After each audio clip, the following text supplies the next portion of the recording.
Good morning. Welcome to Believers Victory Church Online. I'm so excited that you've joined us today as we continue our series, Sons and Daughters. Today we're talking about the orphan spirit. The orphan spirit is something that affects all of us at one time, and it is to be separated from the Father and to have no home. Even after we've received Jesus as our Lord and Savior, we cannot feel at home in the house and in the family of God. And so today is really going to help you if you struggle with any of these things as we learn how to replace the orphan spirit. And so let's read over in the Bible in Romans chapter 8, verse number 15. I'm going to read this out of the Passion Translation. And it says, "And you did not receive the spirit of religious duty, leading you back into the fear of never being good enough. But you have received the spirit of full acceptance, enfolding you into the family of God, and you will never feel orphaned. For as he rises up within us, our spirits join in him, saying the words of tender affection, 'Beloved Father.' For the Holy Spirit makes God's fatherhood real to us as he whispers into our innermost being, 'You are God's beloved child.'" Ooh, isn't that good news? You are God's beloved child. And so today's message is all about accepting that sonship, that daughterhood of God's beloved child. And so I have a question for you. You ready? My question for you today is it possible that you see something 1,000 times, or maybe even more, but you never see all that's there? Did you get my question? Is it possible that you've seen something over and over and over again, but you're missing something that's inside of it? And so I've got a question for you. As you look at this logo, I just want you to look at it quickly. All right, now I'm going to tell you a story about it. The founder of FedEx is Fred Smith. How many remember, you're old enough to remember, when FedEx was called Federal Express, had a bigger name. But what happened is the customers began to rename it, to rebrand it, you could say. As customers began to say, "Oh, I've got to FedEx something," they turned it into a verb. And so at first, Fred Smith wasn't very happy about this, but then he began to embrace it. And so what happened is they're going to rebrand the company with the new name, FedEx. And so he has designers put together a new logo. And so he's meeting, the story goes, he's meeting with these designers. They've narrowed it down to 5, and they put them all in front of, the big wigs of the company and Fred Smith. And they say, "Okay, out of the 5, they put them all up on easels. Which one do you like?" And so he almost immediately picks one of the logos and he says, "I like that one." Well, everyone else is a little perplexed because others seemed a little more pizzazz or whatever. But he said, "I like that one because it has the arrow. And the arrow is for direction and speed, and it really captures FedEx." And so the other people are like, "What? Wait." And so now I want you to look at that FedEx logo again and see if you see the arrow. Because let me ask it again. Is it possible that we see something every day, but we don't get the full picture? We don't get the completeness of it. And as it relates to God, because that's who we're talking about today, as it relates to God, is it possible that we see every day through church, through something you're listening to, through our Bible reading, the devotions that we're doing, but we're not seeing everything that's out there? And it's not that everything that's there, would be fair to say, it's not an inaccurate, but it's an incomplete view.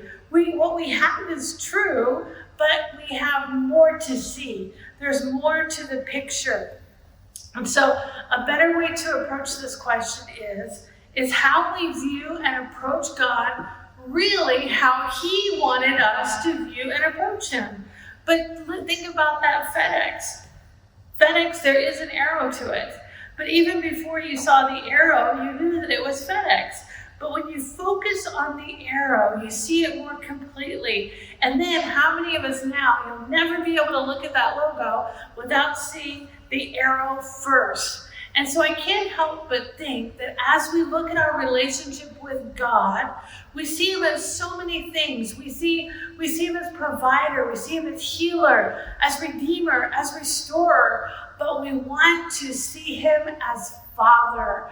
When we learned the last couple of weeks, when we look at one of the major differences between the Old and the New Testament is in the Old Testament, God is not referred to as Father, but only a handful of times. But in the New Testament, we see that he's referred to Father over 200 times. We can almost say it's his favorite name in the New Testament, and that's where you and I live. So how does God want to see us? How is he saying? What is he saying to us? He's saying, Father, Father, Father, over and over again, because he wants us to see him as Father. And so when we look at God, just like when we look at that FedEx logo, we're going to see that arrow. When we look at God, we want to see him as Father, because that is who he said he is. He said, I will be a father to you, and you will be my sons and daughters, says the Lord Almighty. Amen. And so when we think about this, Stephen Covey said this. He said, we don't see the world as it is. We see the world as we are. We see it through our perspective. And that means we could see something every day of our lives and not have a clue fully of what we're looking at. And so we want to see God as who he is. He is our Father. Now, if you've been here at BBC and other great churches, we're a great church too. When you know some things, you know that God is omnipotent. He is all-powerful. He is omniscient. He knows everything. We know that God is faithful. He never changes. We know that God is steadfast. We know that he is faithful. He is immutable. He is omnipresent. We know these things. We know that he is holy. He is set apart. But we know that. But there's some things about God we don't know. We can know all that, but then not know some things. And so we want to make sure that we see God as Father as well. And so here's what kind of happens a lot of times, and it can really locate us and show us whether we're seeing God as the Father he wants to be to us. Because sometimes what will happen is our relationship with God is based on earning and serving, and that can really be your undoing, because there is serving God, and that is good and that is right. We want to serve God because we love God. But if my serving becomes my sole basis of relating to him, then he's more of a heavenly employer, right? And we're trying to be employee of the month.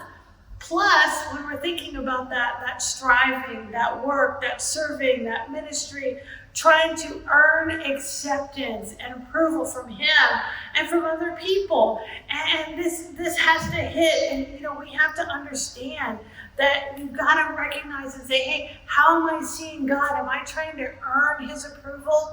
Am I trying to be good enough? Because what did Paul say in Romans?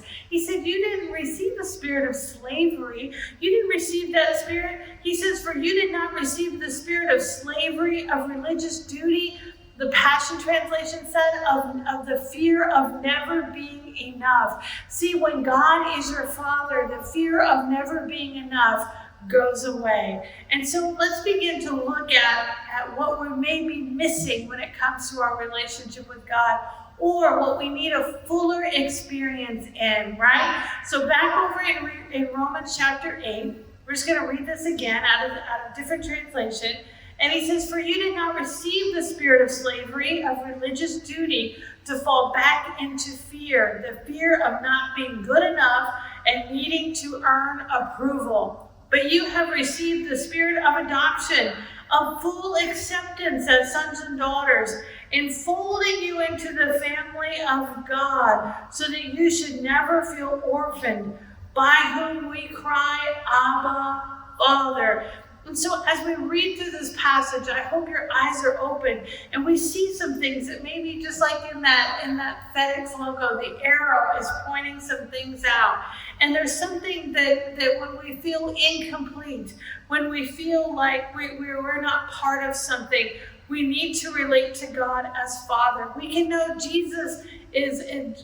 God is Jesus' Father, right? But we need to see him as our Father. And so sometimes it's hard to see God as a father because of the father that you had, whether good or bad.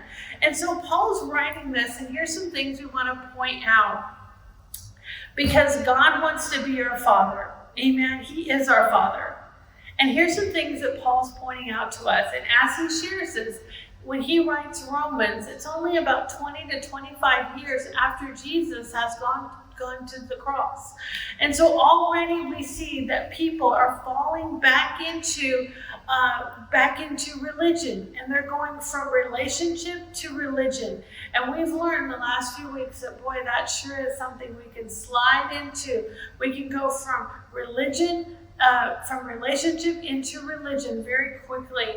And so we see this. In other words, he's writing to the Christians, to the church people, and they're struggling with the same thing that you and I probably struggle with. They're trying to earn acceptance, affirmation, and approval in order to please God. And so he's saying, hey, you guys are getting this all wrong. You accepted Jesus, but you don't yet understand who God is in this whole equation. You got born again. Somebody say amen. But God is your Father. And so he uses the concept of adoption to help the church in Rome understand who God is, God's character, God's identity. And so here's what we need to know about adoption in this context, in the context where he's writing to these Christians in Rome. And so there was no process for adoption in ancient Jewish culture. There was no process for it. Biological relationships were permanent, and families without kids in their lineages continued through a sibling. We know that from the Old Testament. But in Roman culture, it was very different. Biological relationships were not always permanent. And so in addition to that, by Roman law, by contrast, a person, you were allowed to create an heir from outside your biological family. You could create an heir. You could hire a son, pretty much. And so it created a marketplace for sons. So a child who was born biologically to his parents, they had the option of disowning that child for a variety of reasons. It could be because they couldn't afford to raise the child. They had more children than they were legally allowed to have. And what they knew was that somewhere there was a family, a Roman family, who needed a son to continue on their family line for inheritance, for societal position, and even religious implications. They need to have a healthy, high-functioning son to continue their family line. And so what they could do, instead of it going to the sibling like it would in a Jewish family, they could actually go out and find another son. They could bring another person into their family and adopt them into the family. So when Paul's writing to the Romans, they understand what he's talking about, because this was a very common thing that they did.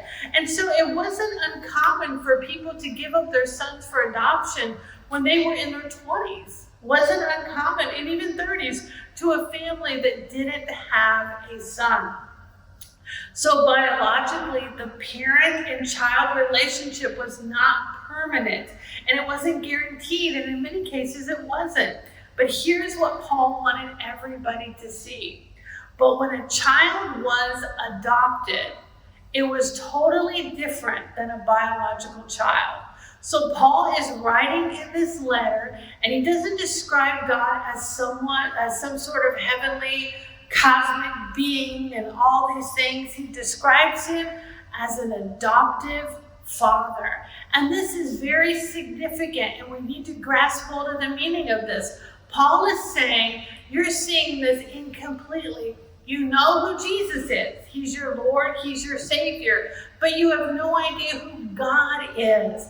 God is your adoptive father, and therefore no idea what it means for you. They had no idea. But here's what we need to understand. In Roman culture, adoption was powerful, life-altering, transformational. It was a big event.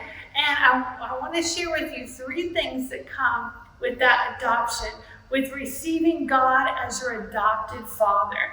So, number 1, in Rome, parents without kids, they were so desperate to have someone to carry on their family and be carriers of the lineage and the reflection of their family, that they would look for years for the right person to adopt. And so they weren't just stuck with somebody, they really looked for somebody, and they would search out. And so it was a deeply desired child. And so the number one thing that we need to know when Paul is writing and what he is telling us and what God wants us to get is you are freely chosen and fully desired by God. I want you to grab a hold of that. You are freely chosen, freely chosen. God didn't get stuck with you. He chose you. You are freely chosen and fully desired by God. He wasn't under duress. He doesn't feel some sort of obligation. He created you to be his son and his daughter. And you know what? He fully desires a relationship with you. Isn't that so good? He's been waiting for you. He's been looking for you, just like those Roman families. He's all right with your past. He's not looking for perfection. He's looking for you. You are freely chosen and fully desired by your Father. Oh, that's such good news.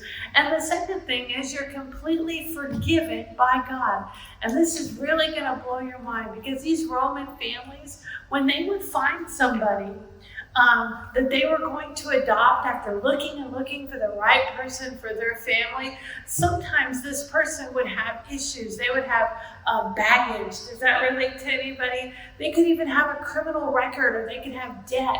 But when they were adopted into the family by Roman law, everything that happened before, provision was made that would completely wipe out any prior commitments, responsibilities, obligations, criminal records, and debts. And so it was literally as if that person became a brand new person. It's like that old person never even existed before. And of course, the Romans, they were not charitable. We know that from history. And so all of this came with a very steep price. But you know what? Your forgiveness, your adoption fee, your adoption price was very high too. And it was Jesus. Jesus gave his life so you could be adopted into the family of God. So I could be, are we getting a picture of how beautiful it is to be adopted into the family of God? And then the third thing, you are permanently and unconditionally loved by God. An adopted child, an adopted person would be a permanent part of the family. You couldn't turn them back in. You couldn't change your mind. Parents could disown biological children, but they could not disown an adopted child. And God is saying he is your adoptive father. You are in the family of God. The Bible says in John 17:26, I have revealed you to them, and I will continue to do so. Then your love for me will be in them, and I will be in them. In other words, the entire purpose of Jesus coming, of him dying, of him entering our lives, is simply so that our Father's love would be able to enter into our lives, so that he would be able to adopt us into the family of God. You're a part of God's family, and he loves all of his children equally. And so here's why this concept of adoption and seeing God as Father matters for all of us. It's really simple. We were all created to need love, to need that relationship with God. It's the singular purpose for our creation. And God wanted a relationship to love and to be loved. And we're created to receive the love of God. And when we don't see him as Father, it creates an interference in us in receiving love. It blocks the reception. And when we don't receive the love of the Father, then that has an effect on how we receive love in all the other areas of our life, all the other relationships. Why do people struggle even though they're surrounded by love many times? It's because they still have that orphan spirit. You've got to let God love you the only way that God can, and that is by Him being your Father. You know, as we continue and look at some things, I have another picture that I want to show you. How many of us have ever seen or heard about the Hubble telescope? It was supposed to be the answer to seeing the galaxy in ways that we had never seen it before. And so what happened? They spent like $1.5 trillion or whatever on this telescope. They send it out, and the first pictures that come in are very, very blurry. And they're like, what has happened? All this money we spent. Well, it turns out that it had a lens problem. It wasn't seeing things properly. And you know, we can be like that too. What's around us, right? The love that's around us, the family, the marriage, whatever, the job, all of that can seem so good, but it doesn't fill the need that we have. We still feel unloved, still feel like we don't fit in, still feel like it's not enough. Even though the more we get, we still feel that way. And you know what? It's kind of like the Hubble telescope, because you know what was in front of it was beautiful, but because its lens was malfunctioning, it couldn't see what was there. So you know what they did? They fixed it. And the pictures that it began to return were clear and beautiful. And you know what? Your view of what you're seeing may be blurry and grainy and like, man, no matter what I do, nothing looks good. Well, it's not what's out there. It's what's in here. We need the love of the Father. We need it, because you're going to look through the lens of an orphan spirit and nothing will ever look good. But when you look through the lens of a child of God, as a beloved child, oh, everything looks better. You know, we're going to continue talking about this next week, and I want to encourage you to maybe look at your relationship with God a little closer. And you know, you've been focusing on Him as provider, as healer, as forgiver. But how about this week, we focus on Him as Father? He loves you so much. I care about you. I love you. We care about you here at BBC. And we want to help you grow in your relationship with God. So if you're here today and you've heard this message about how much God loves you, how He's a Father to you, I encourage you, click that prayer button, reach out to us, so we can pray with you. But if you've never said the prayer of salvation, it's so simple. You know why? Because God did all the hard work. All you have to do, the Bible says, whoever calls on the name of the Lord shall be saved. Why don't you call on Him today? He loves you. He cares about you. And He's saying, come on, be part of the family. I hope you got something out of this message today. We're going to continue it next week and talk a little more deeply about the orphan spirit and how we can replace it with that spirit of adoption. Hey, come back next week. Look forward to seeing you. Hey, I hope you got something out of today's message, and you'll come back next week as we continue more talking about the orphan spirit. But right now, we're going to receive our supernatural tithes and offering. We say here at BBC all the time, we give because we want to, not because we have to. If you'd like to give, you can see the ways to give on the screen. However you give, just make sure you give in faith. And we also want to encourage everyone who's local. And if you're not coming, tell somebody about it. This October 31st, next Sunday, we have our fall festival right here at BBC in the parking lot. It's a big deal. It's so fun, and we're looking forward to it. Last year, we weren't able to have it, so this year, we're pulling out all the stops again, just to be a light in a dark time, to remind people there's a church in your neighborhood who loves you, prays about you, prays for you, and it's here for you. So hey, let somebody know. Go to BBC on October 31st from 6 to 9 p.m. for games, food, candy, and all the fun stuff. And guess what? It's all free, because we have such a generous church. So I look forward to seeing you next week online and hopefully in the parking lot. Be blessed.